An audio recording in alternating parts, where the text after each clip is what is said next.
How are you three doing? Very well. Good. How are you? I'm happy to be here. I really am grateful to be invited, and it was a really amazing experience in seeing the footage in front of so many fans. I can only imagine what it was like for you three. I have a lot of questions, but I like asking a few curveballs at the beginning. These are harmless, I promise. And the first one is, what is your favorite Indian food and what is it? Mine is good old Hyderabadi chicken biryani. I love it. I had it yesterday, actually. It was quite good. Yeah, Hyderabad is incredible food. I love the chicken biryani too, but I'm a big fan of chaat.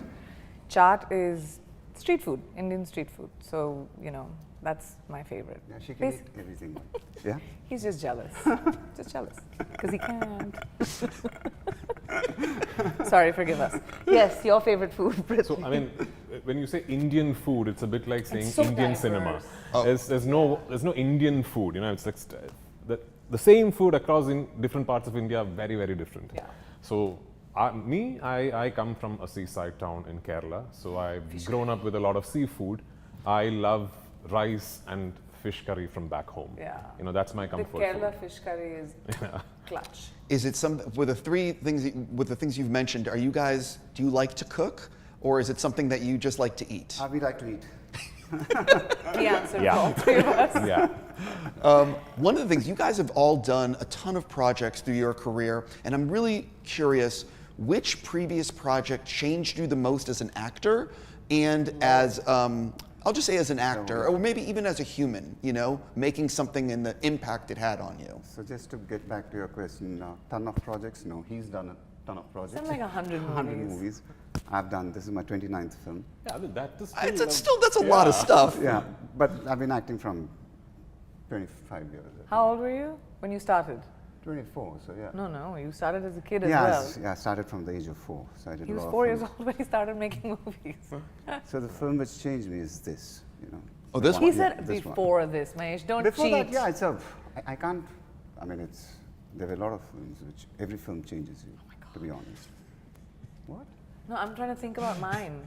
Yeah, but I'm talking here. Oh, I'm sorry, I said that out loud. I'm trying to think, oh my God. I figured out what the banter is like on set. So the films which changed me was Pokri was one film. I mean, it made me a star. So obviously that changed me. So this was in 2006. I mean, and that film was a huge hit. And it changed so much for me that I literally got confused after that. I didn't know what to do.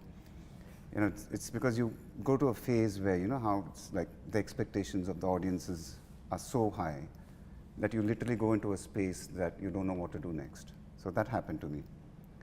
So every film changes your mindset, but nothing like what I'm experiencing right now with this film. I mean, it's something else.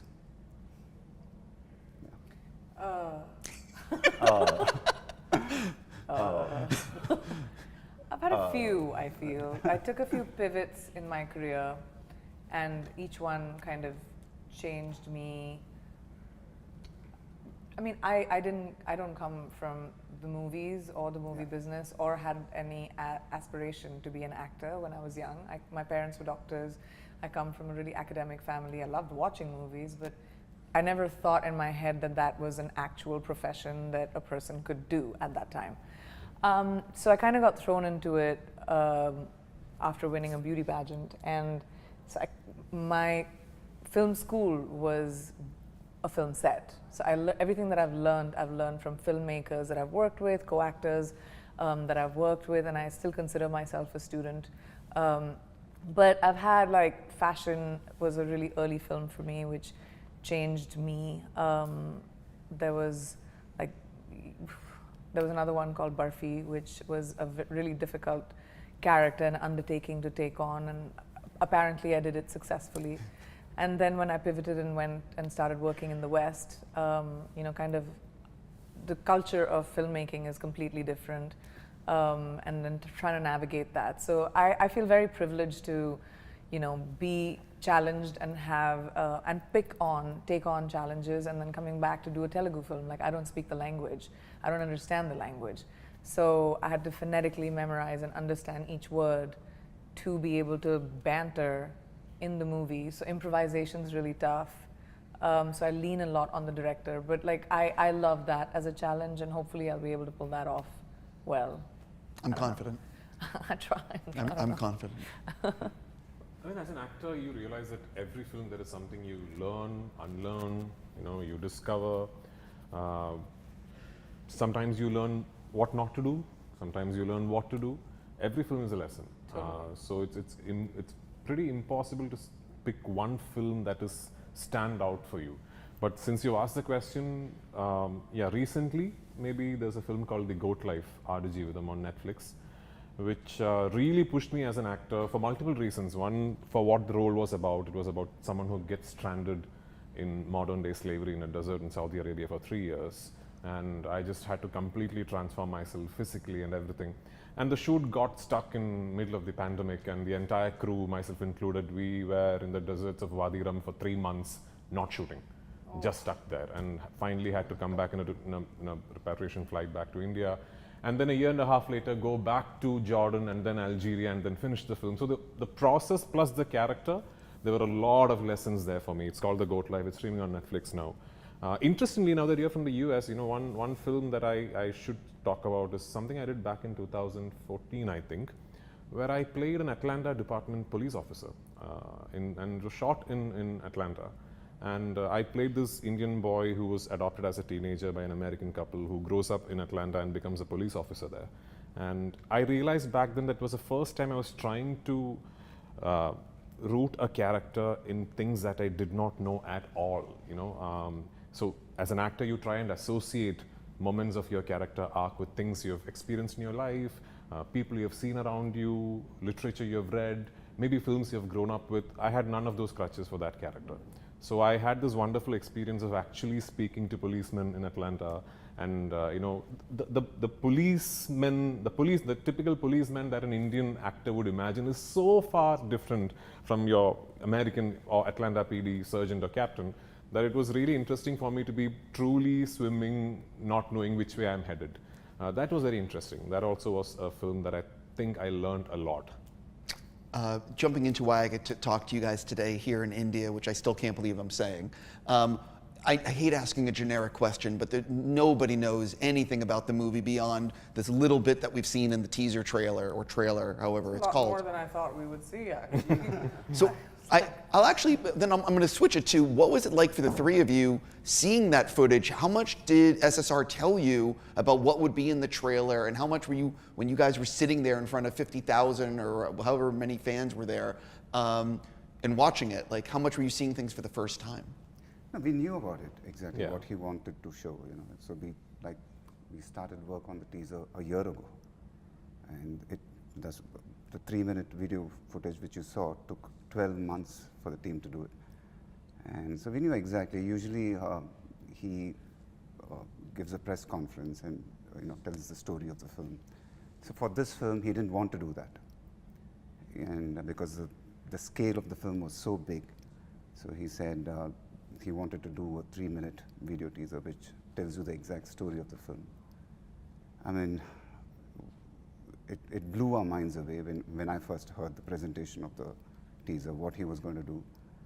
And so finally, when the whole VFX was done and when I saw it, I was like blown away. And so the feeling which I got when I saw it with the crowd was, I still have the goosebumps.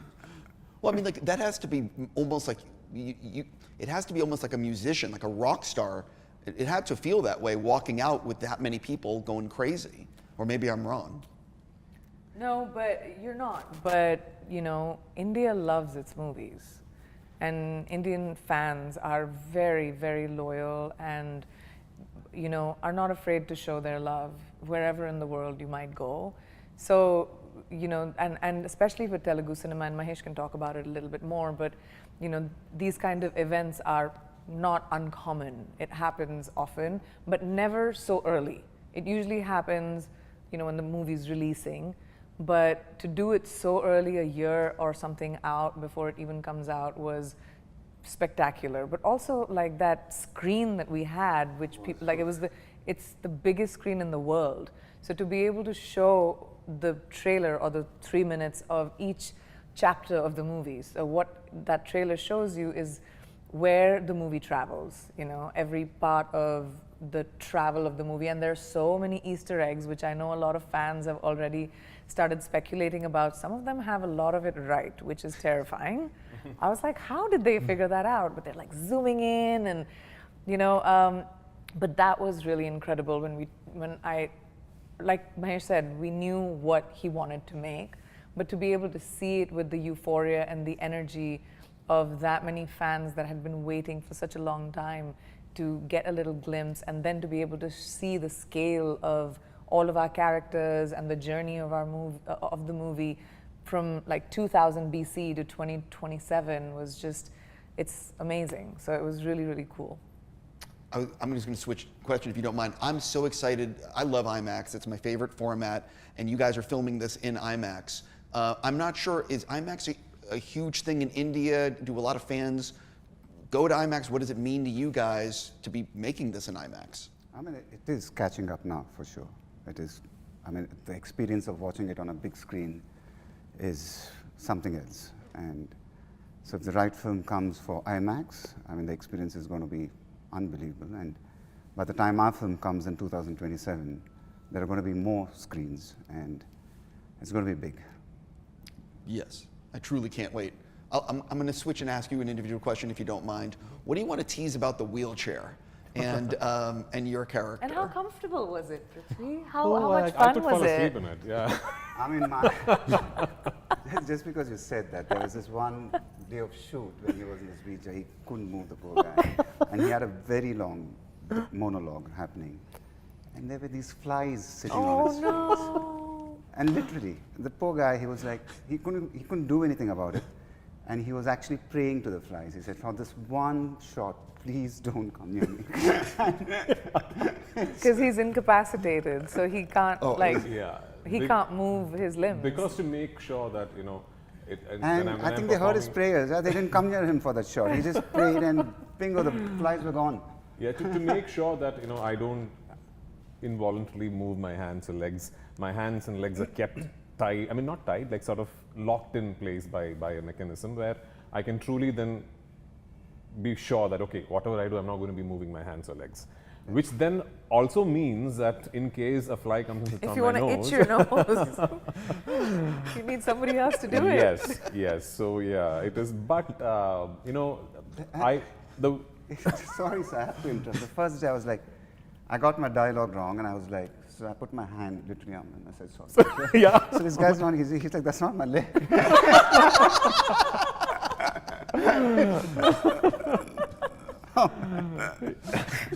Yeah. So I mean, the wheelchair. There is a lot more to it than what you would think from that one picture you saw. Because of who he is and because of the mind that this character is, the wheelchair in a way is an extension of his personality. The wheelchair in a way is an extension of how his mind works. And he's a dangerous man. He's a very dangerous man who's just physically incapacitated. And his mind works in very, very unpredictable, dangerous ways. And the wheelchair is set up in a way where it almost connects directly to his thoughts. You know, so I'm not going to elaborate further. The wheelchair is not just a prop; it is very much an extension of who Kumba is. Yeah, SSR comes up with very good antagonists, and he's talked about how much he loves his antagonists. Oh, yeah. So I'm really. I have an elephant memory. I remember everything. Yeah. So before he narrated this story to me, it was one of our early meetings, and so. And that's like 15 years. No, this was I think this was during RRR. Yeah. Okay. So RRR hadn't released, and he had come home to my place for lunch. And then we were just discussing, he said what kind of film he wants to make. We hadn't zeroed in on the script yet. And then he finished lunch and he said, do you have anything in mind? What kind of film you want to do with me? And I was like, what do I tell you? I mean, his vision is like so big. I mean, what do you tell to SSR? So he left and I messaged him and I said, I'm just really happy doing this film with you. And I love the way you present your heroes. So, I mean, you really love your heroes. And he said, thank you. But I love my villains more. I mean, that was the message he sent that day. This is what exactly he said. He said, "Thank you, I love my villains more."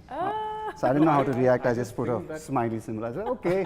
I think he loves his villains more because that is that one ultimate prop for a filmmaker to truly elevate the hero, is to make the villain as The scary bigger as the villain, the yeah, bigger the yeah. hero. I mean, it's a classic. You know, for the West, it'd be like the classic James Bond formula. Exactly. You know, the scarier the villain, the bigger the hero becomes. So We're just trying to make you feel better. You don't want to feel better, that's fine. yeah, I was trying. Timing goes off. Don't blame me. Yeah? Come on. So one of the things that is so different about this film and making this film is, in America, a small movie might shoot for 20, 25 days, and a big movie might be 100 days. And you guys are filming this, I could be wrong, for a year and a half or longer. I don't know what the final thing is going to be. What is it like as actors to be making a film for so much of a part of your life? It's like it's a huge commitment of your time, your energy, and everything. You need to be committed. I mean, it's a long period of time. It's 2 years. So you need to be mentally prepared for that. And once you're mentally prepared, I think it's quite easy. She keeps asking me, she says, "How are you doing this? You need to do more films." I said, "I'm fine." I mean, for you, it's been like 5 years you haven't done anything because you had prep for this movie for a year. Then 3 you're going to be years. filming Don't make for it 5. 2. Is it 5 now? It's Am I a missing long something? Did time. somebody tell you it's 5? 3 years. Yeah, but it's fine. I'm mentally prepared. Then once you're committed, then it's a very enjoyable process. Yeah. But I also think such long commitments usually seem cumbersome only when it seems like there is no activity taking place or when you're not involved with the actual film. But with Rajamouli sir, even when you say 1 year or 1.5 years, see, that does not mean we are shooting every day of those 1.5 years. Plus, you know, all through as actors, we are constantly engaged. You know, we are probably in rehearsals or test shoots or testing. And if you ever have an opportunity to see how he shoots, you realize that the pace is frenetic. On set, if you come to a Rajamouli sir shoot, it's not like anybody is sitting around. I mean, some days we hardly get like 5 minutes to catch a bite in between and then for lunch and then we are back on set shooting. So the shoot pace is frenetic. It takes so long because of what he is trying to achieve, because of the sheer ambition and scale of the vision. Some days we might be like from morning 7:30 to 6:30, we might be trying to get that one shot, and at 6:30 we could be at take 94 and we'll be like, okay, that's a wrap, we are going to try this again tomorrow. Yeah, we've done that. We've done that. Complicated camera movements Yeah. and so many things happening at the same time. But also, like, just for context, production schedules are different in Indian films than they are in America. We shoot a lot here with like every set or every location. So you'll shoot for 25, 30, 60 days, say for example, you shot that part, and then you'll take a break for a little bit while the other one gets set up.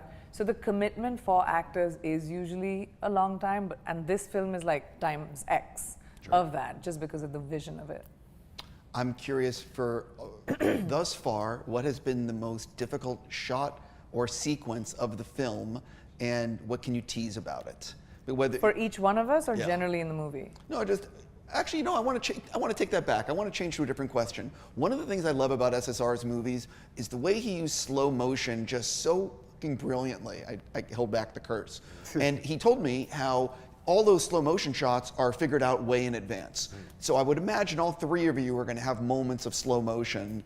What has he told you about your shots, and how excited are you to be in those shots? The beauty about him is he does not explain the technical aspect to the actors. He does not say this is a slow motion shot or this is what. We're not supposed to know that. Oh, really? Yeah, he's Yeah. supposed to know that, and he handles it. So he doesn't tell you? I mean, we'll hear it if Sometimes he's he like, says okay, it, 46, you know, whatever. We'll hear if he says 48 frames or But something. most of the times it's like, I want the expression like this, I want you to do this, he just explains what he wants, and then you do it, and then it's like, okay, and then you hear nice, and then you hear very nice. If you hear very nice, that means you're like, you can pump your fist. I mean, you've given a brilliant shot.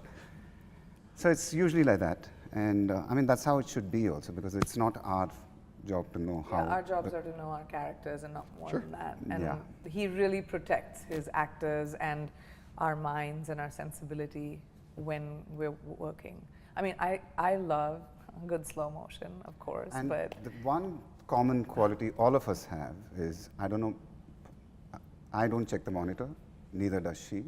And I've hardly, I don't think he can check it also. I was gonna say, because he's trapped. can't move. He's trapped in his chair. even if he wants to, he can't check the monitor. So none of us have this habit of going and checking the monitor. Once the shot is done, we're so we have moving no on. idea what it really Because will I be. mean, we are very, very secure that way because we know that if he said, okay, next shot, that okay is okay. I mean, She was we a bit for confused initially. She was like, okay, is it nice? Is it okay? Well, yeah. I'm assuming it's nice because then she would hear nice. Then she would get excited. We count who gets more nices and who gets more very nices So and I- who gets like an okay. No, just because you shot a little bit more than me, that's why you have more.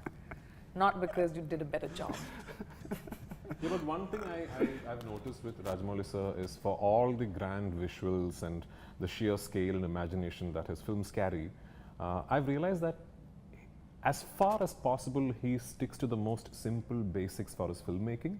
I've seldom seen him setting up a gimmicky shot. In fact, never. Yeah, I've that's never true. seen him attempt a gimmick with the camera or an unnecessarily complicated track movement. Nothing. For him, it's about the basics. It's about classical filmmaking done right.